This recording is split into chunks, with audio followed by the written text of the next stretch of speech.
Drum roll, please. Well, welcome everybody to episode 22 of the ADV podcasts. And we have a very important episode today. We've got some breaking news for you, and we've got a lot to talk about. It's incredibly interesting, these new developments in China. I want to first congratulate you on your greatest achievement of all time, something we just discovered. I have been blocked by Jin Zhao, which is, he's the mouthpiece. Foreign minister mouthpiece. Yes. He said some batshit crazy things. Yeah. He's the one that started the whole U.S. conspiracy theory and solidified it as party rhetoric. Yeah. It's kind of weird because I didn't know. I've never really gone to his Twitter page, but today when we were trying to find his posts, I just went to his Twitter page and found out that I was blocked. Nice. I think it's really hilarious because that means we are officially on the radar of the CCP. Yeah. He's like top dog. Yeah, totally. So anyway, we're going to move directly to our first segment, which of course is What's New. And this is What's New with regards to China. Breaking news. Breaking news. So let's actually just bring that up. Yeah. Something that's very important for everybody to know right now. And something that reflects the more wider audience or the wider idea. Hang on, we got to get past this. Where's our nice little there we go. That's what I'm looking for. Oops. There we are. Something that reflects the sort of wider attitude towards foreigners right now in China is the fact that China is now, from the 28th of March, going to ban the entry of all foreigners into China. Right. Now, do you understand the magnitude of this? It's every foreigner. It doesn't matter if you have residency, doesn't matter if you have a valid visa, doesn't matter if you have a Chinese wife or Chinese family. You will not be allowed to enter unless you are a true-blooded, yellow-skin, Chinese ID holding Chinese person. And by the way, that's not racist. That's actually what the language they say. They use in Yes, Chinese. Absolutely. So we got the Minister of Foreign Affairs, People's Republic of China notice. I got it on WeChat in the Chinese version first, and then I got a million messages from foreign friends. Yeah. Should we read it? Yeah. Well, I guess we can just go through the gist of this and maybe what's led up to this. Okay. You made us disappear. Yeah, I did make us. You want us to come back? There we are. Hey. Basically, the gist of this is you're not allowed in. Simple. And there are no exceptions. All the visa-free travel things they have only very recently implemented into places like Hainan, or, if you're stopping off in Shanghai, you can get a 144-hour thing where you can go in. That's all cancelled. They say it's temporary, but I think it's important for us to see this for what it is. Sure. It is damage control for the Chinese Communist Party. People coming back into China have been seen as they've been portrayed as the new carriers of the disease. And I just read an article today that actually said that 90% of the people that are testing positive that have come back are Chinese nationalists. No, it makes sense. Students, obviously not students. nationalists. Nationals. Yeah. Sorry, nationals, yeah. They're coming back, and it's only 10% of the people coming back into China are foreigners. So the thing is that it doesn't make sense, but they're like, well, it's still foreigners that are bringing this in, so we're going to shut it all down. So even by their own wording, it's incorrect what they're doing. Sure. But let's go back to our friend who has blocked me, the Li Shimajao. I wanted to point out a clear difference between the ban. Yeah, please. So when the U.S., I believe it was January 31st, when they banned Chinese nationals from coming in, yes. It didn't pertain to people that were married to U.S. citizens. Yeah, of course. Green card. So this is different. If you have a green card, but now you have to understand that now if you are a foreign national, even if you have that, and I'm talking about not Chinese, yes, so you're a foreign national, and you have that so-called Chinese green card, you still won't be allowed in. Right. Even if you have a permanent residence status, you are not allowed in. And like I said, if, let's just say, for instance, you went on a vacation or you had to go for work outside of China right now, and your wife and child are in China, you would not be allowed back in to see your wife and child. If you had invested in a lot of property, if you have a factory, anything like that, you're not allowed into China. No. Just no. You're not Chinese, you're not coming in. This is state-sponsored xenophobia, It's nothing else. Right. And it's a way for them to calm the populace, because right now they've let this rhetoric get out of hand that it's foreigners bringing in the virus. Right. And so now the entire country's worried that, oh no, you're letting foreigners in. So I guess this is the only way that they can actually stop it. Now, the reason we brought up all these tweets from our friend that blocked you was because I want you to look at the date here. This is February 2nd. No need for overreaction and panic. Wuhan, this is what he called it. Wuhan novel coronavirus. You did it, CCP. You're the one that named this whole thing. Yeah. So you can't say that everyone else in the world is not allowed to call it based on its location. Yeah. Okay. So we have a couple of these things that we just dug up. So this is a beautiful one. Wang Yi said, WHO has made it clear that it does not recommend measures to restrict international trade and travel. I believe that Malaysia will continue to look at the epidemic situation in an objective and rational manner and firmly support the efforts made by the Chinese side. This is February 1st, okay? Yeah. So, let's see what else this little guy has up his sleeve. I know you were harvesting these because I couldn't, This is also February 1st. The WHO did not recommend restrictions, and he's talking about Turkey now. So he's saying, good on you, Turkey. You're not blocking travel and trade. Yeah, exactly. But again, we don't want any travel restrictions, Okay, so let's see what he's got coming next. This is January 31st when the U.S. did the travel ban. Yeah, the U.S. said we're going to restrict travel from China except for U.S. citizens. Right. Okay. Travel restrictions and quarantine efforts by the U.S. was criticized as an overreach. Look at where we are now. This is exactly what the WHO warned against. And now I wish I could play the Curb Your Enthusiasm music because look at what is happening now. I would like to point something out here, by the way. When the U.S. put those restrictions in place, it was people traveling from China, not Chinese people. No, it's nothing to do with race. So if you were a Chinese person, and you can be a mainland Chinese person, it doesn't matter, but you're flying in from, say, Singapore. Yeah, it's not blocking you. Yeah, they don't block you. You can come in, no problem. Oh. If you're a Chinese person flying in from Africa or Europe or any other place in the world, it's okay. They put the ban against Chinese people flying in from mainland China, which was the epicenter of the viral outbreak. So it wasn't a race thing. No. It was a location thing, which makes total sense. But in China, it's a race thing. It's you are not Chinese, you are not come inside. You're a Uiguran, an outside country person. It's, So you want to see real racism? You got to look to what China's doing. Let's see what else this guy had to say. Anything else interesting? I don't think so. We'll find out in this bag of tricks. Okay, we'll go back to this. Now, I got a lot of messages from people. It's actually going to tie in our Guanxi Corner later. Yeah. So a lot of people are spazzing out because what happened was a lot of people went to we disappeared. Yeah, because this is important. What's on the screen, people can read it. Yeah. Fair enough. So a lot of people had gone or had been evacuated from China back to America. Yes. Back to their home countries. Then China says it's under control, and a lot of them probably came with their wives, right? Right. So their wives, a lot of the Chinese national wives and husbands are like, well, now the U.S. is not a safe place to be. Yeah. We need to go back home now. So like, all right. So they follow their wife, right? Yes. And they wait. They're getting all their stuff in order, and then bam. Now their wives can go home. Yeah. Their husbands can go home. That's fine. But they can't go back. They can't get their stuff out of their apartments. Yeah. They're going to lose their jobs, obviously. They're not going to paid. Like people, English teachers and so on that were supposed to go back, or people who have just signed contracts. Right. They're not allowed to go in. And I just can't, overstate how important it is to say that these people are literally blindsided and shocked about what's happened. There's no warning of this. Sure. We have predicted in the past that there are inklings of a Boxer Rebellion type scenario that we think is happening right now. So a lot of the foreigners that are currently in China, I give a general warning to you, keep your head down, keep your head low right now, because if this kind of xenophobia is state-sponsored, it will rile up that mob mentality you see when they have the anti-Japan protests and they're punching people and flipping cars and all that kind of stuff. Yeah.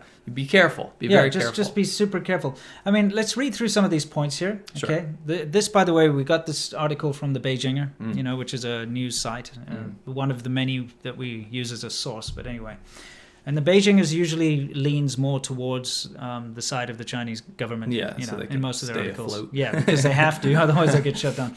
Okay, so a few things to note. This policy applies to people who currently hold valid visas. So even if you have a valid visa, you will be not denied entry.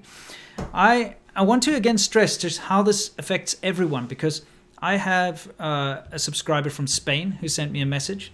I have a subscriber from South Africa who sent me a message, and I have a subscriber from Australia who sent me a message all this morning, well, after this broke, after having talked to their bosses, and their bosses are like, you're not going to be able to come in. So this is not about like retaliation to the USA or anything. This is the entire world is not allowed to go into China right now. Okay, even if you have a valid visa. So you go through the health. You know, when you get a visa, work visa, whatever, you have to go through a health check. You have your health check. You have your paperwork. It's your blood work, X-rays. It's a really, really big process. So you're all set, but you're still not going to be allowed in. No. Okay. The new policy will go into effect at midnight on Saturday, March 28, just 24 hours from the time of publication. So, you know, they basically didn't give any warning. They obviously wanted to leave it to the last minute so that people didn't try to go in. Right. You know. Right. Let's see.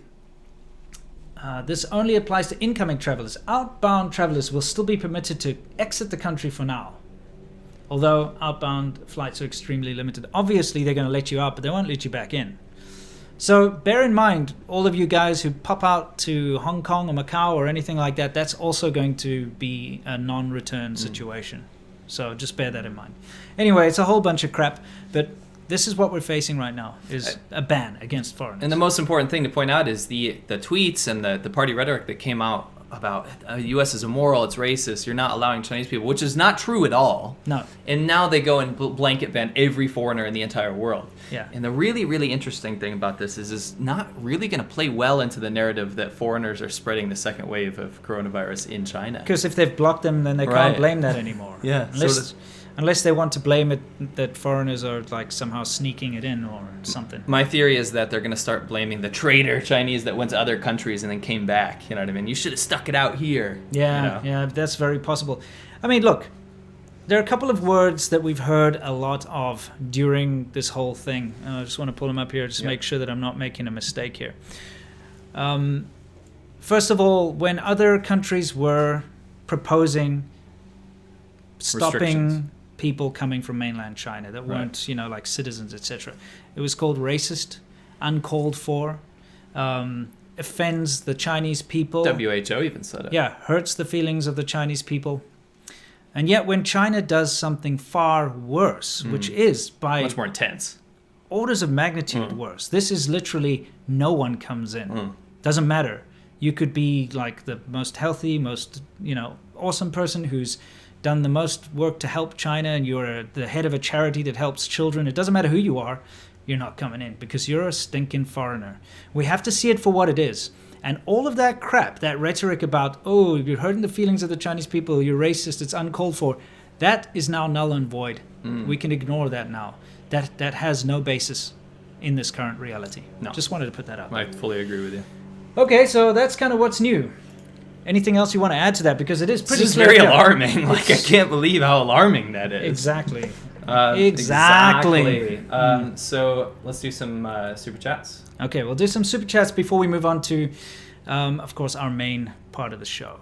So, by the way, thank you for noticing my haircut. I see in the chat. My wife did it. Took her 2 hours. I think she butchered the sign a little bit.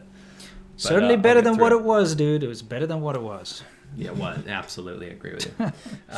Zachary C. has a message retracted. I appreciate that. Poignant. Thank you. Thank you very much. No, but thanks, mate. Yeah. Anthony St. Hilaire, 420 with a 420 donation. Nice. Dion Chapman, expanding on the Laowai Wuhan Viral Institute job. I think they infected some animals with COVID-19 and sent them to be destroyed. But someone decided to make some extra cat and sold cash. Make some extra cats. Cash and sold them at the wet market. Dion, I am covering that on Wednesday. I made a pretty big breakthrough. Don't want to spoil the broth too much right now. Stick around if you want more on that. Developments on that conspiracy theory. Right. Well, I'm not going to cover a conspiracy there. I'm just going to cover the reality. The reality, yes. So it's actually going to change it from a conspiracy to a reality. Right. But it might not be that very one. Yeah. Matthew DeJong, thank you. Keep up the good work, guys. How are China's economic bubbles going to react to the economic slowdowns? Will the middle class ever recover? It's damaging. It's an interesting situation at the moment because, I've been keeping track on how the Chinese stock market has been reacting. Because both of my parents-in-law, your parents-in-law too, every single day when the Chinese stock market opens, it's kind of around dinner time. So we'll be eating or something and it's like, oh, it's time. And my father-in-law whips out his phone. He does it on his phone and he has a piece of paper and he's writing down all the stats. And the way you can tell in the Chinese stock market if things are going well is it's all red. So if something's doing well, it'll come up in red. It's opposite it to looks us. Alarming, it looks terrible.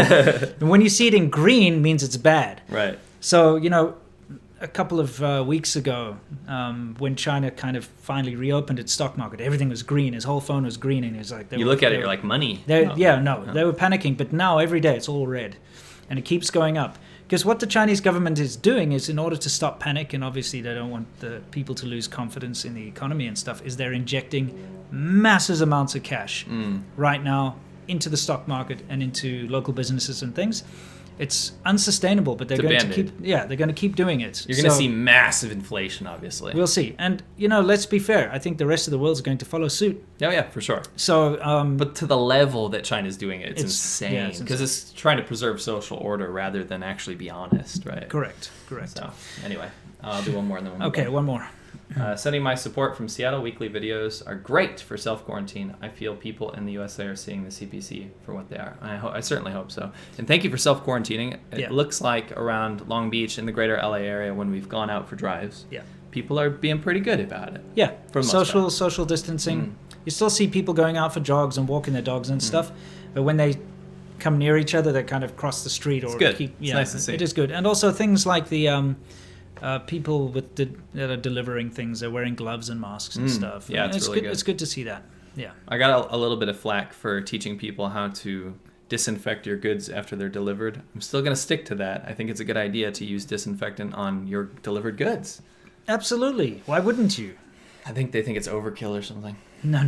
It's overkill is the coronavirus. Yeah, exactly. Anyway, exactly. Let's move on. We're going to move on to our next part, which of course is the main part of the show, which is Soft Power Hour. And I'm just going to have to pull up a clip here for you guys. There's this issue where what we talk about and what the mainstream media talks about is always, on a different page. Let's put it that way. However, Sky News Australia released a little clip last week, which quite frankly shocked me because of its accuracy. And I'd like to play this clip. It's a couple minutes long. It's about 2 minutes long. And I would like everybody, please, to just watch this, and then we're going to discuss it afterwards. The audio is pretty low on it, so you might want to jack it up. Okay, I will. Hopefully, if the audio sounds terrible, please, everybody let us know. Everything seems good. All right, we're going to roll the clip. So let's head on over to the video. I want to talk about China's culpability and conduct throughout the coronavirus crisis that began in a Wuhan wet market. The Chinese Communist regime not only lied, destroyed evidence and allowed the virus to spread, but it arrested doctors who back in December tried to warn the world about what was happening in Wuhan. Some of the whistleblowers arrested and accused of fabricating, disseminating and spreading rumours have since died.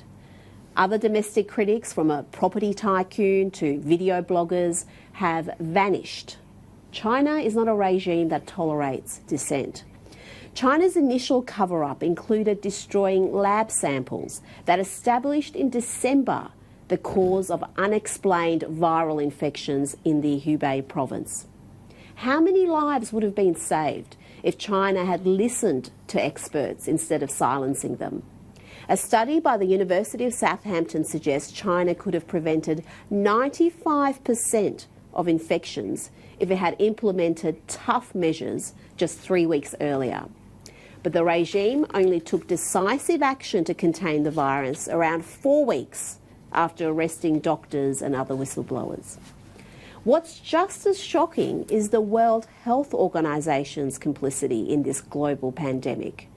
From the start, the WHO has uncritically praised China's response and pushed its preferred narratives while ignoring the regime's dishonesty and recklessness.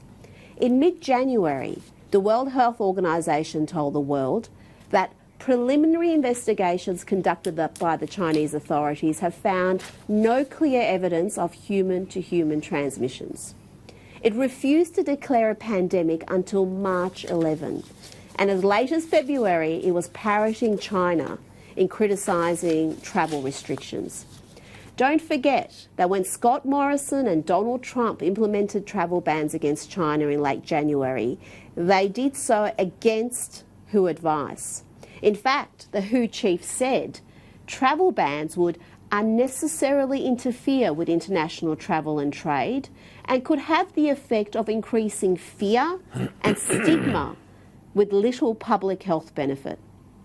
We now know just how wrong he was, with immunologists and other medical experts saying the decision to close borders was crucial in slowing the spread of the disease. How many other countries would have closed their borders if the WHO had encouraged bans instead of condemning them? How many more would be spared loss and suffering if the WHO did its job and investigated what Taiwan authorities and whistleblower doctors working at the coalface were saying, instead of lecturing the world about not referring to the Chinese origins of the disease? The origins of the disease are important, and if we want to stop the next pandemic, we must hold China's feet to the fire and ensure they take meaningful measures to mitigate the risks of another global catastrophe. COVID-19, or Wuhan coronavirus, is not the first pandemic to originate from a Chinese wet market. SARS and bird flu also originated from wet markets, where livestock, sea life and wild exotic animals are kept in and killed in horrific conditions. We know just how hideously cruel and destructive these markets are, but they're also dangerous in spreading disease. China pledged to crack down on illegal wildlife markets after the SARS epidemic of 2002 to 2004, but it has soon relaxed enforcement of those laws. The Chinese communist regime has, through its ineptitude, dishonesty and negligence, unleashed a virus that will leave tens of thousands dead and likely cause a global recession. We must not allow this totalitarian regime to rewrite history. China spends billions, yes, billions on its foreign propaganda efforts. And sadly, it now has much of the US media regurgitating its narratives free of charge. Let's get one thing straight. You would have to be a certifiable moron to see criticism of the Chinese government or acknowledgement of the origins of this virus as racist. I first of all, I don't normally see such strongly worded reports. Oh, I wanted to ask you, do you think this brilliant lady quoted you? I think it's very possible. Wow. I mean, I have said that exact same thing. In fact, I think I said it on the podcast like last week or the week before. Is she watching us? Well, shout out to her if she's watching absolutely. us. Big shout out here from the ADVChina/ADV podcast team. But I am so pleased to see that. It was brilliant. Because honestly, I've lost faith in society, because when I look around, I see a society that's weak, and weak to the point that while being beaten up, praise the bully. Right. So to see someone fight back, especially from Australia, because, you know, Australia belongs to China. Sure. It's risky business saying that. It's incredibly risky business. So I'm just incredibly pleased to see, you know, this kind of thing. What's your take on the whole thing? I just can't stop thinking of that song. Which one? Oh, come on. Okay, sorry. Yeah. My take on this was, I thought it was brilliant. I was shocked because lamestream media, as all those people say, lamestream media has been covering it with varying degrees of hypocrisy. Yes. So first it started like, okay, we got to blame Wuhan, we got to blame China. Now it's kind of saying, hey, let's not be prejudiced, let's not be racist now. We have to make sure that we just all band together and don't hurt anyone's feelings. And when I saw that, drilling it home to the genuine populace with no fear of being called out, sure, it was inspiring. And I was really, really happy to see it. It is inspiring. It's just the truth. Yeah. I mean, we're not actually going to leave Australia. We're going to talk a little bit more about Australia in the world news, because there's something else very big that's just been uncovered there. But we do live in a society. Yeah, of course we do. I'm very pleased, and I really do think that it's time the whole world does hold China's feet to the fire and be like, look, we've put up with your shit long enough. Yeah. Especially with the the pandemics, because both you and me know how relaxed things get in China. It's a very reactionary system. So when you have something like this happen, immediately they will react to it. They'll try to like ignore it for as long as possible and sweep it under the rug. And that's with everything. And I like to use this as an example. Street vendors selling food. I was just going to say that, yeah. We use that all the time, but it's true because we've seen it so many times. So what'll happen is you'll have a street, and it's quite popular. It'll be full of street food at night, and it's not. Actually, I like it, but it gets crowded, and it blocks traffic. It's ruckus. It's a fire hazard because they're like frying things right next to buildings and whatever else, And so it gets to a point where it just takes the piss, okay? And so people can't drive through there and stuff. Then all of a sudden the Chengguan, which is the urban management people, will come in, swoop in and beat people up and confiscate all their crap, okay? And so there's a big reaction to something, and they're very efficient when they want to be. And they'll wipe out the problem. And then you wait a week or two, maybe 3 weeks, and they start creeping back. And they start to bring their stalls out again, and then it's ignored again for like a whole year until it gets completely out of hand and they recycle. So we have... The issue with this is that when you look at mainstream media, they praise very concerted efforts because, like you said, you're absolutely spot on. Absolutely spot on when you say it's efficient. Yes. When they crack down on something, it is wiped out and eradicated immediately. Yeah. However, that is what makes this whole thing come into the forefront of mainstream media. So they'll be like, look at this effort. Look at this effort. Awesome, awesome. We can never do that here with all this red tape and freedom that we have. Yeah. But they ignore the fact that after this, it goes back to normal and chaos. Yes, exactly. China's very chaotic. Very chaotic country. So what'll happen is, for instance, we can actually just use the entire SARS thing from 2003 2004. Again, they tried to cover it up, and it got outed when a doctor went to Hong Kong for a wedding and infected a whole bunch of people and died there. And then they're like, there's something going on. And then they figured it out. And, it comes from mainland China. It comes from a wet market. They figured it all out.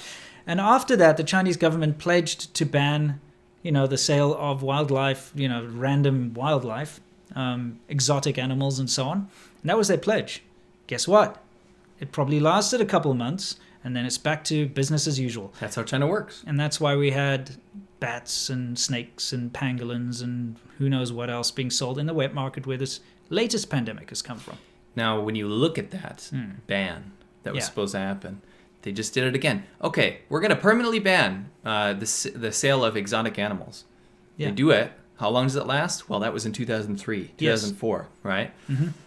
It was wildly popular to buy exotic animals again. It flourished. Well, I remember seeing like exotic animals and wild animals for sale even in Shenzhen. Downtown Guangzhou. Whole streets. Back in 2007, 2006 when I first got there. So in 2004, they banned it. And then by 2006, you could buy snakes and even like civet cats and whatever else, servals or whatever they're called. Random things again in the streets of Shenzhen, a first-tier city. Another thing they said just recently after this whole outbreak is that they're going to ban the sale of dog meat and eating dogs again in Shenzhen. You know what? I've heard that before. Oh, it's banned. You're not allowed to eat dog. Why is it that they're saying, oh, finally we're going to ban it? We walk around, it's dog carcasses swinging. I mean, that's the thing. It's all about face. It's all about, hey, look, we've done it. And, a lot of people, they take it at face value because you're kind of used to in the Western world if they say, hey, we're going to ban the sale of cigarettes to children, to minors. Then it's banned. It's banned. It doesn't come back. But in China, they ban something as a kind of a, look, we did something. Right. Look at us, we did it. And then everyone's like, oh, okay. And then they There's forget no on-the-ground management. Yeah, then they forget about it and then it creeps back. It's the whole banquet scenario. They go celebrate some massive development they have. They have baijiu and this huge elaborate dinner because that's... When that's documented, the photos are taken, it goes to the newspapers. That's it. It's done after that. Yeah. You already won, right? Yeah. So I wanted to bring that to the current ban. Okay, you guys said, I'm talking to the CCP right now again. I always do this. Mm-hmm. You guys banned it. Then it flourished. Now you perma-banned it forever, apparently. Why are you promoting bear bile as a treatment for coronavirus? Yeah, exactly. Why are you state sanctioning rare animal parts as a part of TCM? That doesn't make any sense to me. And number two, if you blanket banned it, why can I go buy exotic animals online right now? Sure. It just went to the internet. Yeah. That's the thing. It's actually just nonsense. No. It's just there to basically take people's eyes off of it for now, so that they can avoid scrutiny. Right. Yeah. So I am just happy to see that Australia, anyway, Sky News Australia is growing a pair of balls. Sure. I think if we dug around in some of the other outlets from Germany and America, you'd probably find similar stuff. But the fact that was a really top level, like a very popular one, is very impressive. Because you're looking at New York Times and Fox News and stuff. There's some criticism there from their like opinion pieces, but then you look at their really main pieces, and it's just this fluff almost pro-China stuff. Yeah. Well, one thing I do like about this is, unfortunately, the news in America, you kind of have extremes, both on each side. Fox News is kind of for the conservatives, and all the others are for the liberals. So you kind of have one of the other. There's nothing really in the middle that I can see. Well, there is. It's just not. It's not very. But what are you going to say about Sky News Australia? It's Australia. It's not even America. So, immediately the arguments that people would normally put forth, it's just, typical, racist, or it's just this, or it's just that. It's like, it's Australia. And, the presenter's not white. What are you going to say? I think we have a winner on our hands. It's when you have your national interests for your national citizens, not based on race. Yes. Because like Australia and like my country, it's a melting pot. Everyone's from everywhere. It doesn't even matter if you're Chinese. I know. That's what's beautiful about places like Australia and America, is that it isn't all about race. It's about the citizenship. You can try to make it about race, but you're just talking shit. Absolutely. Anyway, it's time for us to answer some super chats, and then we're going to move on to our next segment. Pop my glasses on here. Yeah. All right. Being blocked is a badge of honor, says Luke. Thank you. Yes. I didn't even do anything to get blocked. I think he just preemptively blocked me. No, I think what happens is a lot of people that see the bullshit that these state-sponsored people tweet, they at us, at them. Okay. So if they keep getting inundated with like SerpentZA, he's going to be like, F off. You know what I mean? Yeah, I get it. It's fine. I do rub people up the wrong way. I know that. I mean, you didn't talk to him. No, but it's probably, what's this guy wearing a cheap suit? Right. What is that, ZZ Top song or something? That's Sharp Dressed Man? That's Sharp Dressed Man. That's awesome. That's your theme song, right? Yeah. Anyway, sorry, it's just Snapdragon back down. You know how it does that. Yeah. Okay. Cesaro JPN, still wondering if you're going to get that Taiwanese beer sponsorship. They never answer my email. Yeah, and you know what? I could really go for some Taiwanese beer right now. Talk about it. We're too fat. Yeah. We're freaking fat. It doesn't matter. Again, we just have to own it, though, I'm saying. Again, I would like to point out that, for instance, Taiwan is fantastic. The way that they have responded to this viral outbreak is amazing, and I really do think the rest of the world should be looking at Taiwan and Singapore for guidance. Because if you look at the way that they dealt with this from the beginning and the lack of infections that they have at the moment, it's outstanding. We've got all these European countries and America all panicking and don't know what to do, and everyone's doom and gloom. Look at Taiwan. Now, Taiwan is number one. Absolutely, when it comes to dealing with this kind of thing. They come from the same sort of culture and background as mainland China. They have the same diets, language, and language and everything, and yet they have managed to avoid a massive breakout from the get-go. So please take a look at how Taiwan, I'm talking to any leaders out there who perhaps are wondering what to do, or even you at home, you can look at how Taiwan has dealt with it, because it's a very densely packed island with a lot of people and a lot of potential to spread, way more than in the US. But look how they managed to basically quash this. I would even argue even more so than mainland China. Yeah. There's much less land. Yeah. And it's all about wearing masks. It's all about social distancing. It's all about testing. It's all about looking out for each other. Go and look at Taiwan as a fantastic example of how to beat this thing. Not China. No. China keeps delivering these tests. They just keep banging their own drum, and they say chui niu, which basically means to brag. It means blow cow. Blow cow. Because it's, those cows they have, it's like a shui niu. So, not that kind of blow. Wow, okay. I'm sorry. Mind gutter. Okay. But, they have something called a shui niu, which is this big sort of impressive ox that they use. It's a water buffalo that they use to like plow the fields and stuff. And so when the ox does that whole like thing, you know what I mean? Like that's like blow. It's like showing off. It's like, hey, I'm powerful or something. So that's the language entomology. If you're blowing a cow, you're definitely not showing off. No. Sorry. Yeah. Okay. Next, Philip B. Thanks for getting me and my friends ahead of the pandemic. Absolutely. Pleasure. Love to hear it every day. Absolute pleasure. I'm glad that some of us were able to prepare, because even now, it's just risky to go out. Even if you go to these self-delivery things or pick up delivery or whatever, you still have to interact with people, and you don't know the person, the packer, the person carrying it to your car. You actually don't know if they're infected or not. I want to defend ourselves a little bit. I saw in the chat, Dion pointed this out, and a bunch of other people as well. He said, why the hell are you driving around? We are not driving around to a location. No. We are driving around to see what the situation is on the ground and then going back home. We're not getting out of the car. The beauty of driving in your car is, first of all, you get into your car that's inside your attached garage. All right, it's your own little space that you can keep, clean. You drive down the street. The nature of being inside a car keeps you away from other people. And on the streets, people aren't walking in the middle of the road. Licking your window. No. You drive out, you can see what's going on. It's a good way to get out of the house if you need to go for just a drive, and you can drive up into the mountains or something just to get away from it all. Yeah. It doesn't mean you get out of the car. Sure. And then you turn around, you come back. Right. So, yeah. I'll do one more. Neon Noir, thoughts on how the North Korea is handling this? Western media claim that they are executing people for having the disease. We will never know. No. We will never know. Absolutely not. Unless we have some weirdo. I know North Korea is one of the first countries to just completely block anyone going in. You know why? If one person got it, the whole country's dead. They have no medical care system, really. Yeah. So anyway, cool. What's next? I guessLl do one more. There's tons. Yeah. Okay. Our Norwegian friend 6969. Nice North haircut. Korean Coronas. North Korean Coronas. Don't diss our Norwegian knocks. Yeah, don't knock it. Yeah, absolutely. Nice haircut, sea milk. Here in Norway, all barbershops and hair salons are closed. Hey, how is it in the US? Absolutely. Only essential businesses are open. You know what's bullshit? What? Do you know GameStop is saying that they're essential business? Yeah, but they're not.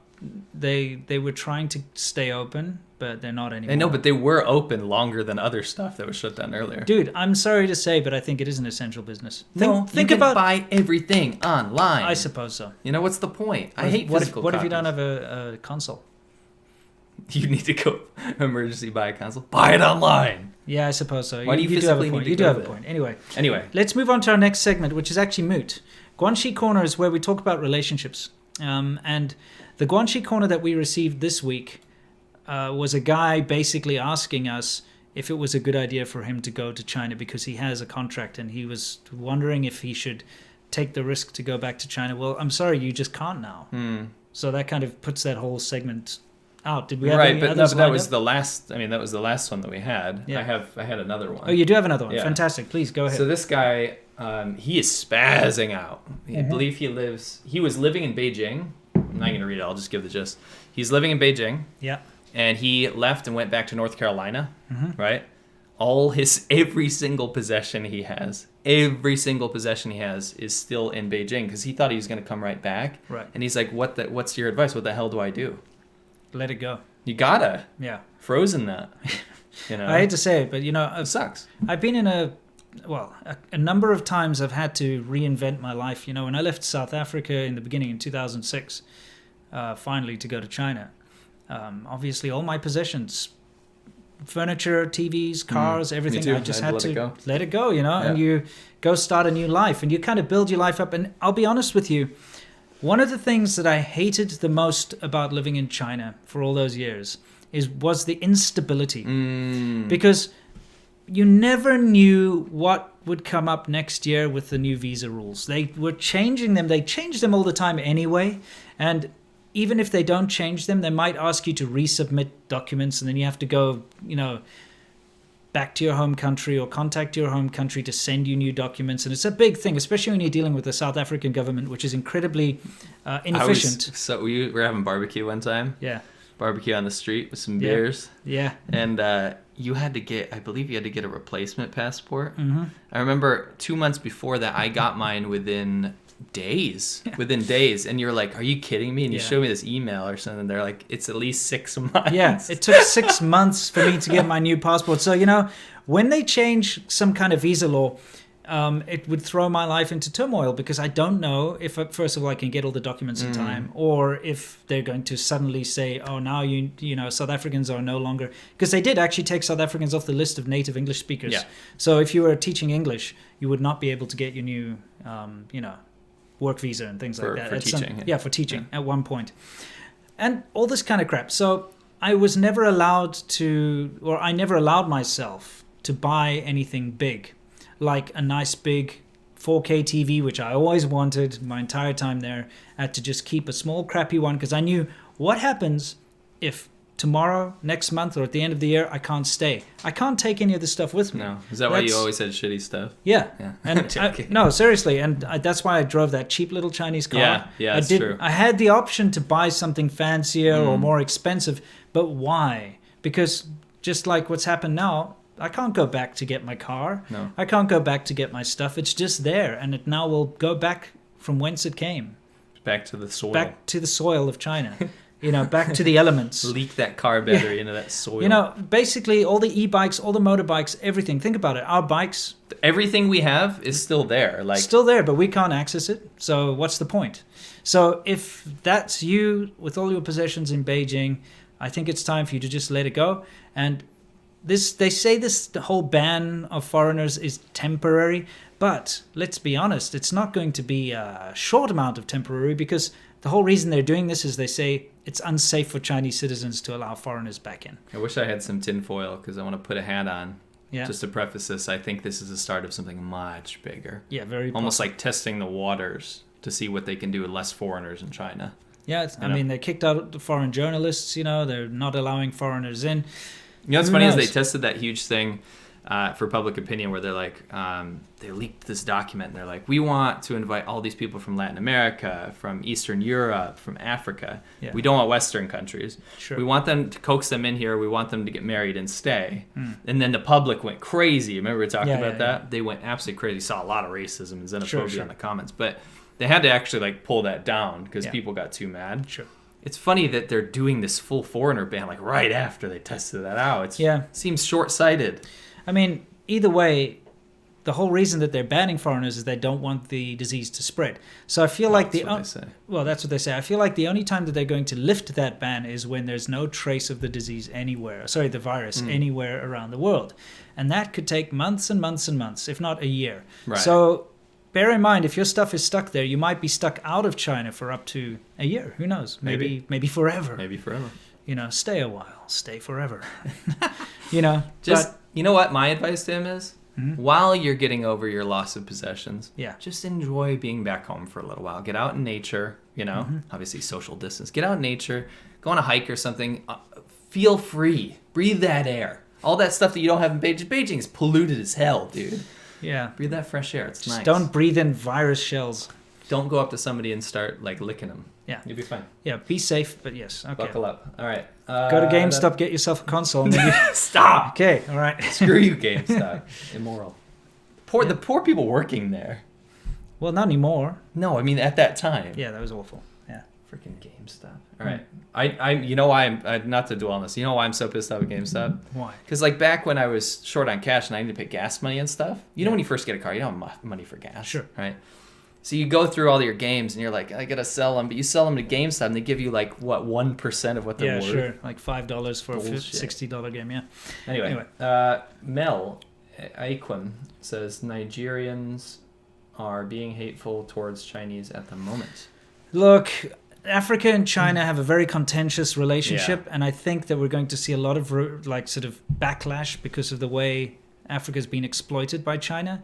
And the promises that China has put forth as far as infrastructure and jobs and things just aren't coming to fruition. No. Also, Africa just has a history of not being very satisfied. So just look at history and any kind of thing that's gone on there always kind of ends up in a bit of a mess. So I think we're just going to have to see what happens. Yeah, China's bait and rob initiative. Yes, that's what we're calling the Belt and Road, the bait and rob, yeah. So their bait and rob initiative is really going to backfire, especially when they're not able economically to deliver on these promises right now. Was it recently again the Chinese restaurant in Nigeria not allowing local Nigerians? Locals, only Chinese in their own country. I know that happened in Kenya, and I think it happened in Nigeria as well. So that probably is contributing to it. I want people to understand it sounds ridiculous to you because in your country that would be all over the news. It'd be insane, right? It did get over the news, and they had to shut down eventually. It did, but for Chinese people, it's not that big of a stretch of imagination that something should only be for them.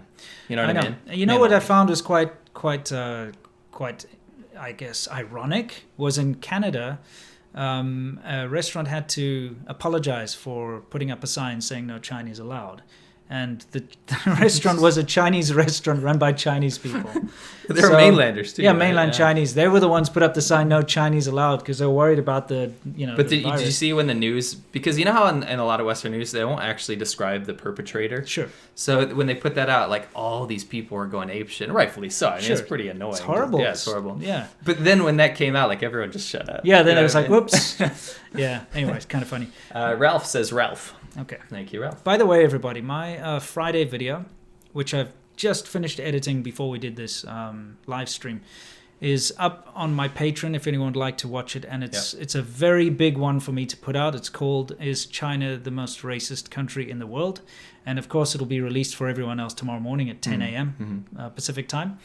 But it's incredibly important for you to watch that if you want a bit more of an insight into what's going on in China right now. It's a good one. I watched it. With regards to, the anti-foreign sentiment and the barring of foreigners from entering into supermarkets and karaoke bars and and so on and so forth. So I've got some videos and a lot of pictures and some very good insight in that video. So please, if you're a patron, check it out. Otherwise, tomorrow morning, I would appreciate it.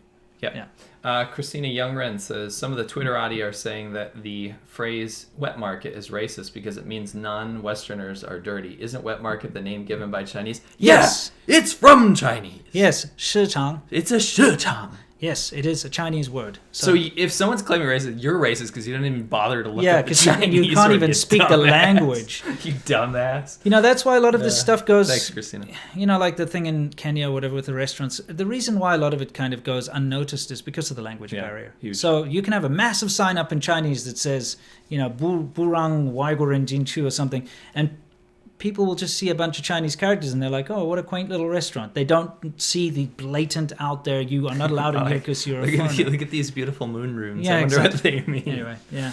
Yeah. Anyway, thanks, Christina. One more. Agent Anderson says, my parents both sick. Dad is going to the hospital in New York. Best of luck to you. I'm so sorry. That's horrible. Sorry. Link to Sky News video I would like to share. Can I ask Jesse, our mod, can you paste that in there somewhere? Yeah. We'll add it later into the description.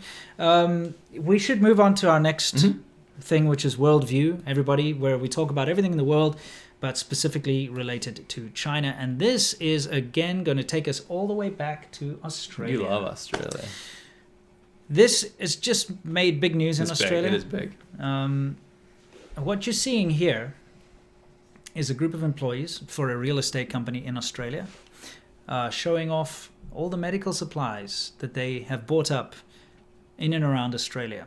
So during the months of January and February, they were given a mandate from the head of the company, who, of course, this company is heavily tied to the Chinese Communist Party. So we can surmise that it was a directive from the Chinese government. Yeah, exactly. That's propaganda banner style. So they were told to stop all normal operations and to go and source, buying in bulk, all masks, all protective clothing, all hand sanitizer, disinfectant wipes, all the kind of medical supplies that we need. Yeah. And they were bussing around, even to the most rural parts of Australia, in these small little towns, in groups, going into pharmacies and stuff, buying up every single thing.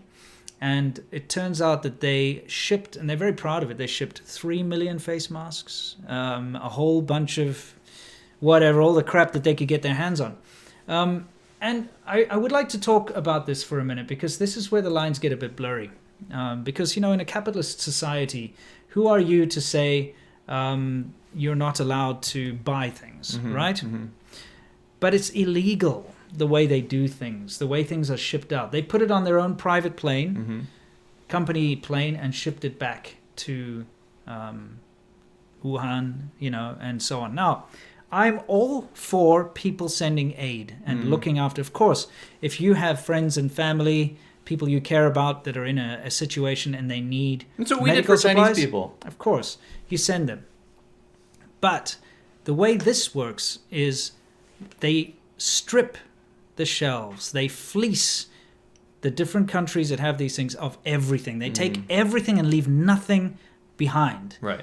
So I know people are going to say, what about all the Americans running around buying toilet paper and whatever? They have that choice. to go to their local markets and act like morons and grab toilet paper because it's in their country and it's for them. They're still dumbasses. They're still dumbasses. They're still citizens. But now, and here's something that I spoke about already a couple of times before. There are no masks in America. In California, where we live, I drove with my wife, and this was like a month ago, I drove 120 miles radius to small little places, small little CVS and Walgreens and Home Depots and stuff, and I could not find a single face mask. They'd all been sold out. They'd all been bought up by Daigou, these parallel traders, and hand sanitizer and stuff. They'd all been bought up by these people. Now, we saw one case in America where a guy got called out. He's an Amazon seller, and he drove around Kentucky or whatever, and he bought up all the hand sanitizer he could. Guess what? There was sort of public kickback. Everyone was like, you know what? Screw this guy. Amazon banned him from selling those things online. PayPal blocked his account. He's a little bitch. Yeah. Everybody hates the guy. Look at the reaction to these people hoarding toilet paper. Everyone's like, fuck you. They're putting on social media. You piece of shit. Everyone hates it. Yeah. And yet, we don't say a thing about the Chinese parallel traders that are taking way more and just shipping it to China. Hey, there we go. Selling it at a profit. This is completely unacceptable in my view. The reason it's unacceptable is they're taking away things that are incredibly important for the local people and leaving nothing behind. Right. And that's why you have a situation where mothers who need infant formula for their children cannot find it in the shops. Mothers and fathers who need to get medical supplies for their children and for their families cannot. You have an elderly person in the home, you want to get them a mask or some kind of personal protection equipment. It's not there because it's been snapped up by China and sent back to China. And this, let's point this out. Yeah. Read this. As the coronavirus took hold in Wuhan earlier this year, staff from the Chinese government-backed global property giant Greenland Group were instructed. So it'd be like if that hoarding guy that you mentioned with all his hand sanitizer and stuff in his garage, if the government actually made him do that. And the second developer was also, this is the second one. There's a first one that did it too. So it's not just one company, right? 90 tons of medical supplies. Why'd they brag about it? Shouldn't they have kept their yaps shut? Little yappies. Well, I mean, look, they want to score points with the Chinese Communist Party and whatnot. So they obviously, and with the Chinese people, say, look at what a good job we're doing. It's kind of like people who brag about doing charity. They're like, oh, I gave money to the starving African children or something. Sure. It's all about getting face. So yeah, I just really wanted to point that out because I find it disgusting that they are allowed to get away with this completely unscrutinized. When you see somebody in America or somewhere else doing anything similar, they get nailed to the cross. And yet the Chinese parallel traders and the Chinese companies that are stripping basically the world of all these very important medical supplies and depriving local people, they just kind of get let off the hook. Yeah. You know what I mean? Oh, yeah, 100% agree. Anyway, I've been a bit worked up. Let's get on to the questions and answers, where we answer your questions. No way. Yeah, that's what it's all about. So, what have you got for us there, Simo? All right. Daz Raff says, link to the sky. I already said that. Jonathan, thank you. Jeremiah Johnson, good job, boys. I was better prepared and less stressed thanks to your early warning. I hope there is good news soon about a plan for the ending of this and not tanking econ further. Mine's for diapers, boys. Thank you. Diapers are very expensive. Super important. By the way, I wanted to play not devil's advocate, actually. Yeah. When you said you were driving around, we were both trying to find masks a month ago, right?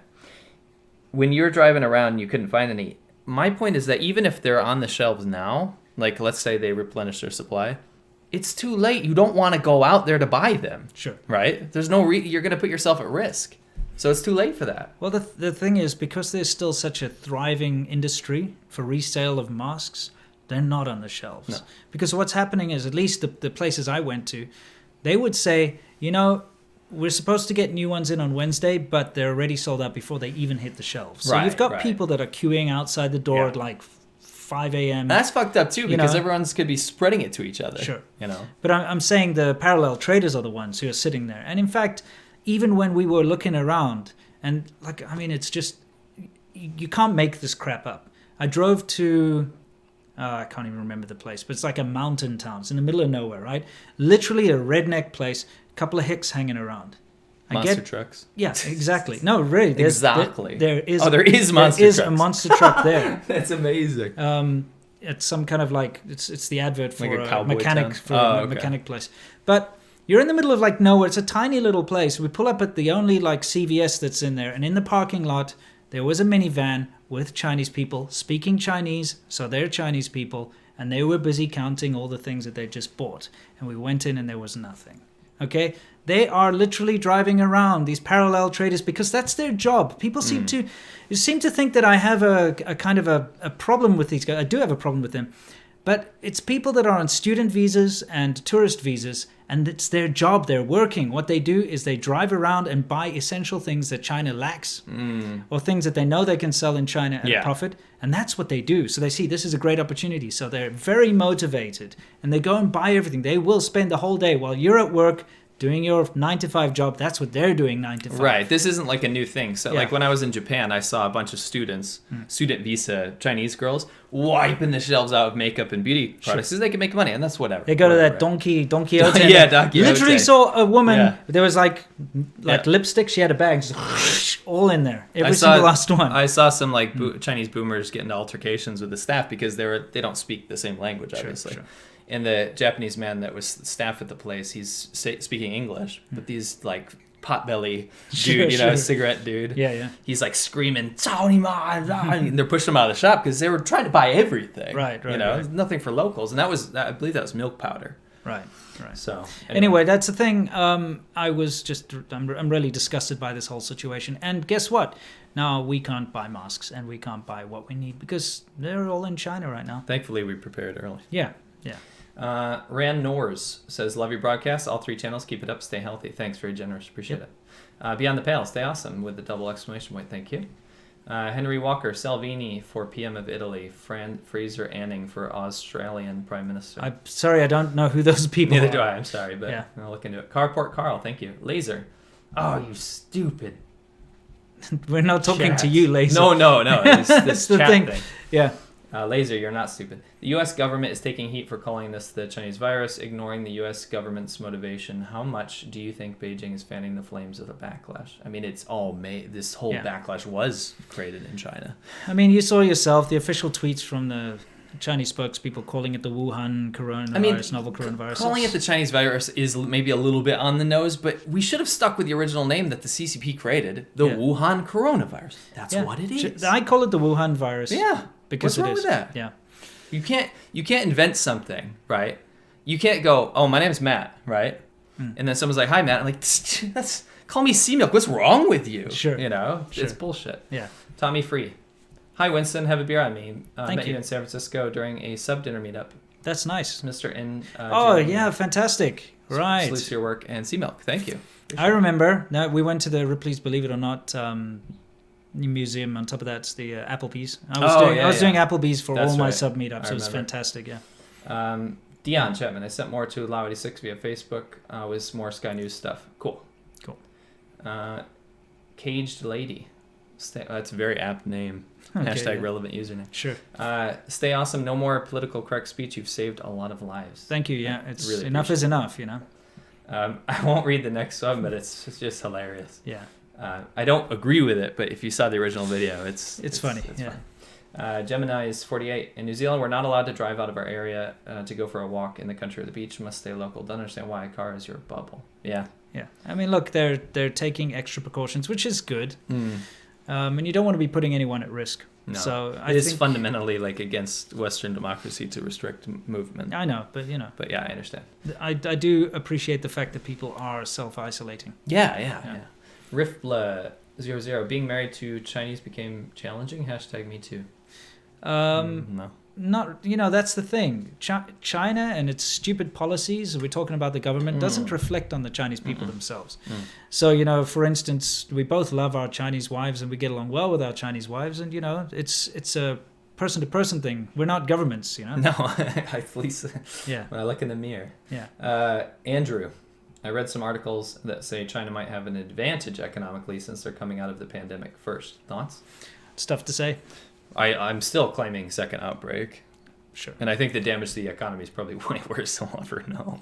Yeah, for sure. And also don't forget that the majority of the people who buy from China aren't going to be buying right now. You're going to watch a decoupling. Yeah. I mean, economically. While everyone's sitting at home stuck in their rooms or whatever it is, they're not going to be thinking about buying the next cheap piece of furniture or something. Right. They're not going to be ruminating about the new office they're going to open up in Shanghai. Or the new cheap Bluetooth speaker or whatever it is. The Bluetooth is ready to pair. Yeah. Yep. If you guys have ever had a Bluetooth device from China, it's hilarious. Yeah. We actually did that on Worthless Whips. Yeah, we put a little thing about Bluetooth stuff. You can check it out if you haven't already. Dustin Pearson. Hey guys. Hey Dustin.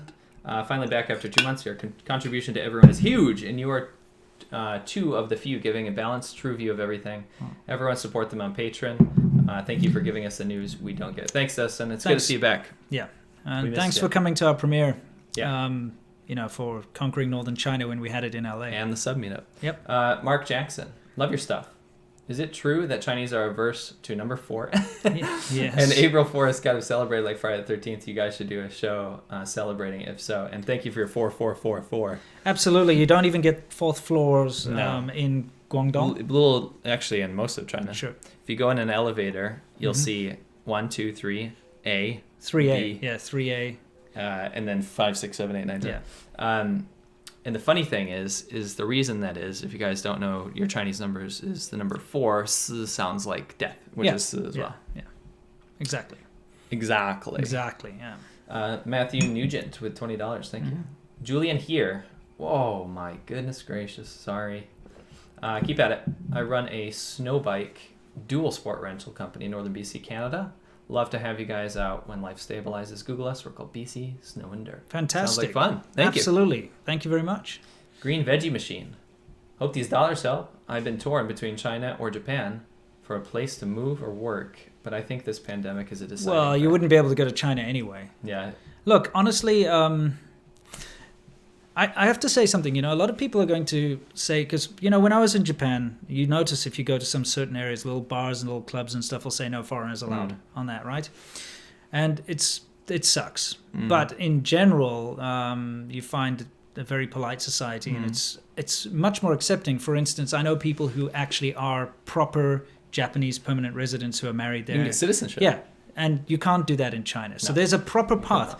Also, when's the last time you've seen a Japanese person jumping up and down crying racism? They don't do it because it's just not the way. But you see that they know the way. Yeah, they know the way. But you see that in China. Look, Japan's, quite honestly, if you're thinking of long term, and trust me, 14 and a half years trying to make my way in China and never being accepted as anything other than just a little tourist foreigner, basically. You want to go to Japan. Because I've got friends that actually went to Japan after I went to China.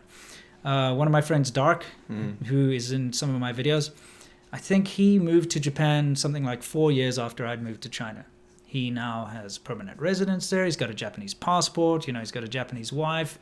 So he has every right that a Japanese citizen has, and it's something that is unobtainable in China. Unobtainium. Yeah. I mirror that sentiment. That's not to say living in Japan will have its difficulties. It is definitely an exclusionary society.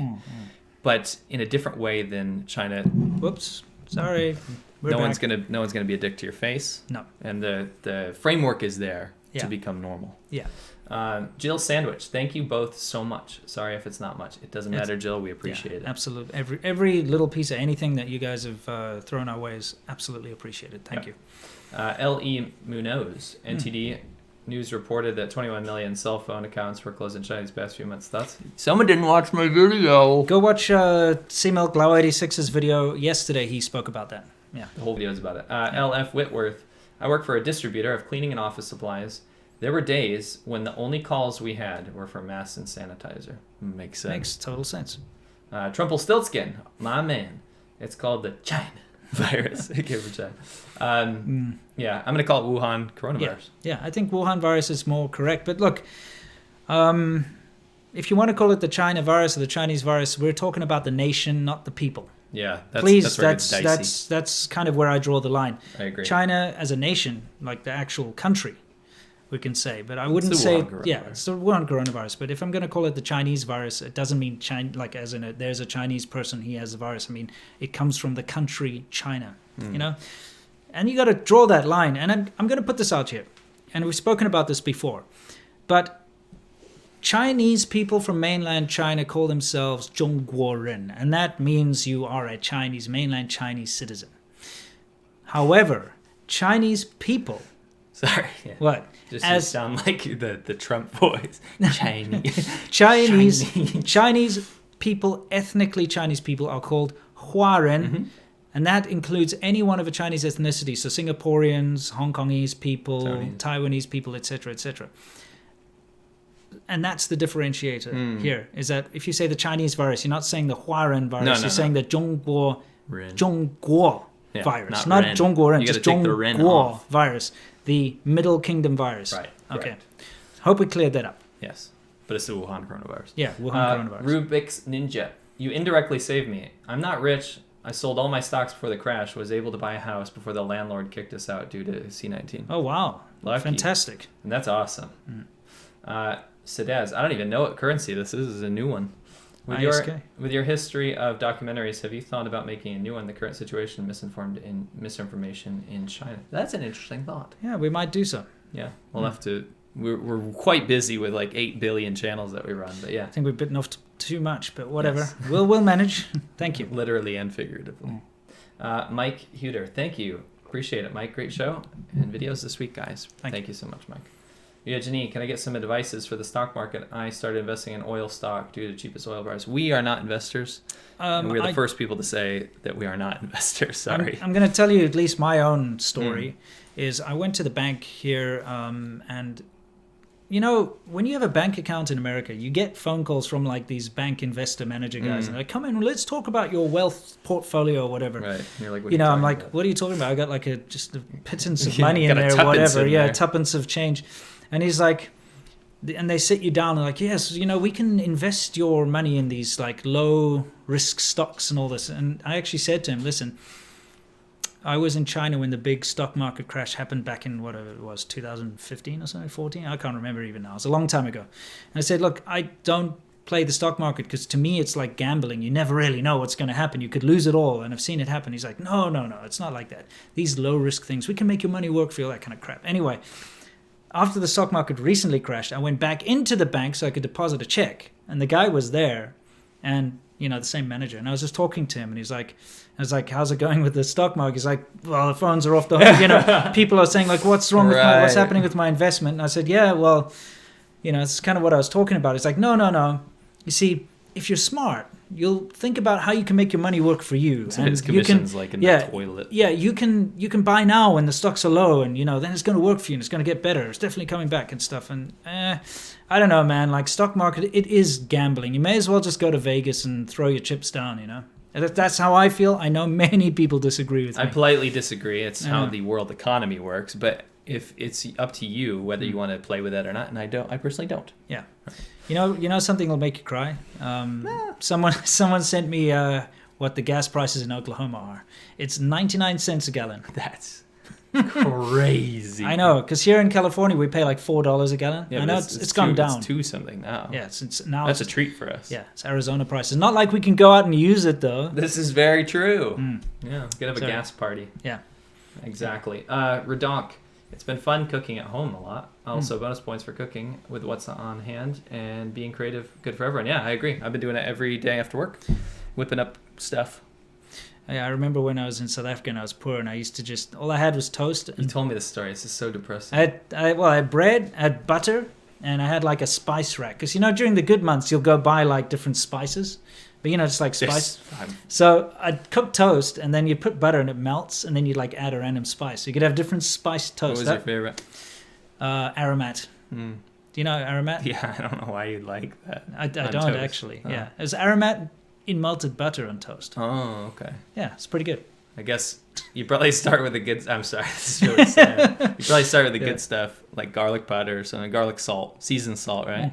Then you move down to mixed garden herbs, usually pretty Italian good. seasoning. Yeah. And then you start moving down. You're like at cream of tartar, whatever's baking soda, salt. Actually, salt is the worst. It's just salt with butter on toast. So yeah, I mean, if you're really desperate, good advice. Yeah, I've been using the Instant Pot a lot. It's super convenient. Oh, you mean like a pressure cooker? Yeah, the pressure cooker. Okay, it's awesome. So easy. There's like buttons on it. Cool. Not a sponsor. Corey Brooks. Trudeau sent 16 tons of PPE to China in February. Now the shortage of supplies in Canada. I guess if China will repay a favor. Boom, boom, boom. I mean, it's hard to tell. I know that China definitely, to try and boost its image, will be doing a lot of altruistic type things. Yeah, but they're still, a lot of these countries are still paying for those supplies. Yeah, they still have to pay for them, yeah. Also, don't forget that during the whole Great Leap Backwards and the cultural devolution, when people were starving in China, literally starving, China was still sending aid to Africa to just keep its international image. And exporting its rice to the Soviet Union. Yes, when they had nothing to eat. So you can't... Same government, yes, it is the same government. So just keep that in mind. Cam Mack, if Chinese knew the truth about Uyghurs and the camps in Xinjiang, would they even care or do anything about it? There has been a lot of discussion on Weibo and stuff about it, and the vast majority don't care because they don't see Xinjiang people as equals. They don't see them. They say yes, they're citizens of China, but not like Han people. It's tough. Watch my video tomorrow about racism. It might shed some light. Nicholas Gao, fist bump. Thank you. Excellent. Thank you. Satchmo Dog, if you ever make a trip across southeast Wisconsin or northeast Illinois, CCP USA, beer is on me. Great content. Thank you for the perspective on everything the U.S. media hides because of its business interests with their sponsors. That's our job. Excellent. Thank you. Danny Squashy. Thank you. Shayrock Shishia. Y'all doing God's work. Keep it up. Love from Hawaii. Nice. We'll have to go what to do you Hawaii say? Aloha? Aloha. 808 postcode. 808. You know what? I really loved Magnum PI when I was growing up. And it's always like this idyllic Hawaiian thing. What talking? It's born in 1980. I know. But Magnum PI is awesome. He has a Ferrari. No, I know, but I saw Grandpa watching. And that. Higgins is like really cool. Anyway, never mind. We are 6 years apart. Yeah, that's true. Sounds like 60. All right. Yeah, we'll have to go to Hawaii at some point. Oh my Lord Almighty, YouTube! You gotta fix this. Down. Don't worry. We're almost at the end of the chats, guys. I mean the questions. Yeah, Janine. Pray for all the foreigners in China to stay safe and healthy. Pray for China to change its mind and lifting the ban on people's travel. Yes, agreed. I think it's in such poor taste, and it really shows the true color of the Chinese government and their agenda for them to do something as horrible after already as this. Criticizing anyone else for doing something remotely similar. Yeah, like that's the Chinese government for you. Yep. They will punch you in the face at the same time scream, "Why are you punching me?" Right. Sammy Long Alto. What is half Chinese called? Huanshui. Yeah. Which means Huanshui. Sorry, Huanshui. What am I saying? Change the water. Well, I mean, here's the thing. I knew someone in China that would call it a zazhong, which means like a mutt or a bastard. But you do get, the normal ones, hunshui, which means mixed blood. Yeah, it's usually... And it's always seen as positive. Yeah. Like, literally, it's kind of weird because of all the kind of, I don't know, discrimination and xenophobic vibes you pick up. That doesn't apply to mixed children because actually mixed children are usually seen as being Chinese. Yeah, isn't that weird? Yeah, it's very strange. However, you're talking about a white mix. Yeah, that's true. If it's a mix with a black person or something, usually it's not a pretty sight. No. I mean, it's when I say not a pretty sight, I'm not talking about the kid, by the way. I'm talking about the reaction of the public. Yeah. Matt to you. New Zealand was put on lockdown 2 days ago. Thank you. Tomato Gal. Thanks. TKO 86. Cool. Thanks. Tomato Gal again. Thank you. Jordan Lacrimore. The numbers in China don't add up. Less cases than America after a 3-month cover-up. Signed the petition to remove the WHO head. Thank you. I already signed it. Yeah. Yeah, no, thank you. I put that out on my Instagram and Facebook. There is a petition to get Mr. Tedros, the horrible sellout who has put the world in danger, removed as the head of the WHO. You can find it on change.org. Mm-hmm. Please go and sign it. It's got over 500,000 signatures. Dr. Chortle. Thanks, guys. I've had a few months worth of provisions. Thanks to you and Tim Pool. By the way, you guys were mentioning the show last week. Yes, I've emailed them. Oh, nice. I haven't gotten the second reply back yet, so I'm waiting for that. Riff blah blah 00. This stupid. Taoni Masher qualified me for special treatment at a security check at Beijing airport. But a lot of smiley faces on the plane. That's your merch, right? Sorry about that. Yeah, it's fun. Yep. Most people will think it's hilarious. It's funny. Yeah. Dion Chapman, Australia is looking at special rules, can't come back and buy the businesses that are struggling. That sucks. Okay. No, he's like, can't come back and buy the businesses that are struggling. Oh, maybe that means that Chinese companies won't be able to buy up struggling businesses in Australia. That makes sense because I feel like that's probably going to happen. Yeah. Is right now that everything's kind of under lockdown and stuff. A lot of businesses are going to go under or struggle, and then the Chinese investors will come straight in and buy up more businesses. It's a bit worrying. Yeah. Well, I mean, it looks like they might not allow that. We'll see. Let's keep an eye on, because Australia really is a very good benchmark for what China's plans are for the rest of the Western world. Yeah, they're way ahead of schedule, so to speak. Yeah. New Zealand too. Yeah. Woodcock. What are some of the best sites for... Don't laugh at Woodcock. It's a real name. I had a friend named Daniel Woodcock.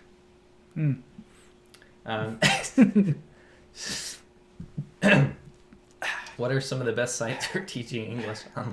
Sorry, we're in our 30s, I promise. What are some of the best sites for teaching English online? I just got laid off and need some income. Great, helpful videos. Thanks. There was one... CCV VIP is... Yeah, that's right. That's the one that I can only remember. Right. I do have some friends who are doing it. And, you know, especially now that foreigners are not going to be allowed in, I think the market's going to boom. Probably going to make more money, too. Yeah, so just look into CCV VIP, and if not that, just look for Teach English Online. You'll find it. Yeah.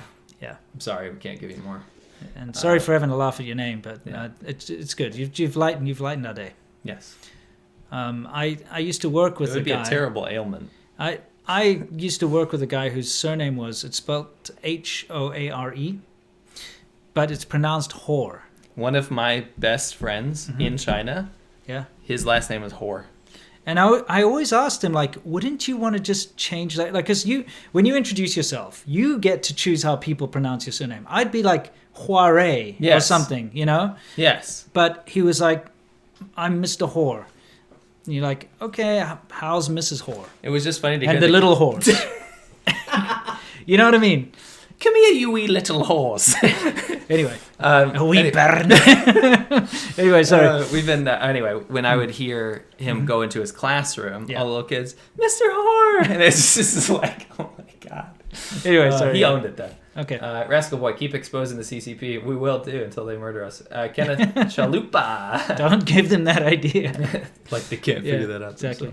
Kenneth Chalupa, thank you very much. Let me see if you actually. As a half Vietnamese, half white person, people think I'm Mexican, live in Texas. Law. I've actually heard that quite a bit. Yeah. Especially if we get a tan. Yeah. You know. Yeah. Anyway, we're about done here. Yes, we are. Thank you very much for watching us, guys. This is an important episode because of these new revelations. We will be keeping a very close eye, as usual, on what's going on in China. So we'll be bringing you the latest news through all of our channels. Please, you, especially everyone who's just given us a super chat, realize that you're the reason we can continue. Yeah. And anyone who supports us on Patreon. Thank you so much. Because we have been demonetized now for 2 months, completely demonetized. Across the board. All of our channels. And we've reached a point where we've just given up. And we've given up on earning money through the usual YouTube monetization because we have a choice in front of us. We either completely shut up about the Wuhan virus and shut up about the controversial things happening in China and make videos about food and sunshine and rainbows or whatever, or we continue to bring you the insight that we have and the latest news that we get our hands on. So we've decided that it's more important for us to stick to our morals in this situation, and so you will not see us stopping. Nope. And it's you guys who are keeping us going. So thank you. Thank you for giving us the inspiration to double down. We appreciate your support. Absolutely. All right. I guess we'll see you guys tomorrow on your channel, Wednesday on my channel, Monday on ADVChina. Of course. And next Thursday on ADV Podcast. Perfect. Guys, have a wonderful evening. Wherever you are, stay safe and keep the virus at bay. And until next time, you know the drill. As always, stay awesome. And I'm not going to cut my